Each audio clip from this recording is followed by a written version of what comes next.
Seconde épître de Paul aux Thessaloniciens, chapitre 2.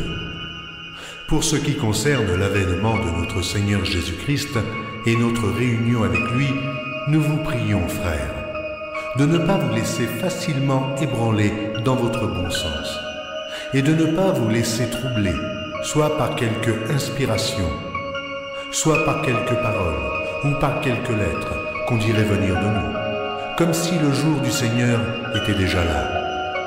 Que personne ne vous séduise d'aucune manière, car il faut que l'apostasie soit arrivée auparavant, et qu'on ait vu paraître l'homme du péché, le fils de la perdition, l'adversaire qui s'élève au-dessus de tout ce qu'on appelle Dieu ou de tout ce qu'on adore, jusqu'à s'asseoir dans le temple de Dieu, se proclamant lui-même Dieu. Ne vous souvenez-vous pas que je vous disais ces choses lorsque j'étais encore chez vous? Et maintenant, vous savez ce qui le retient, afin qu'il ne paraisse qu'en son temps. Car le mystère de l'iniquité agit déjà.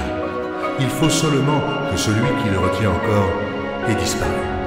Et alors paraîtra l'impie, que le Seigneur Jésus détruira par le souffle de sa bouche, et qu'il anéantira par l'éclat de son avènement. L'apparition de cet impie se fera par la puissance de Satan, avec toutes sortes de miracles, de signes et de prodiges mensongers, et avec toutes les séductions de l'iniquité pour ceux qui périssent parce qu'ils n'ont pas reçu l'amour de la vérité pour être sauvés. Aussi Dieu leur envoie une puissance d'égarement pour qu'ils croient au mensonge, afin que tous ceux qui n'ont pas cru à la vérité, mais qui ont pris plaisir à l'injustice, soient condamnés. Pour nous, frères bien-aimés du Seigneur, nous devons à votre sujet rendre continuellement grâce à Dieu, parce que Dieu vous a choisi dès le commencement pour le salut, par la sanctification de l'Esprit et par la foi en la vérité. C'est à quoi il vous a appelé par notre évangile, pour que vous possédiez la gloire de notre Seigneur Jésus-Christ.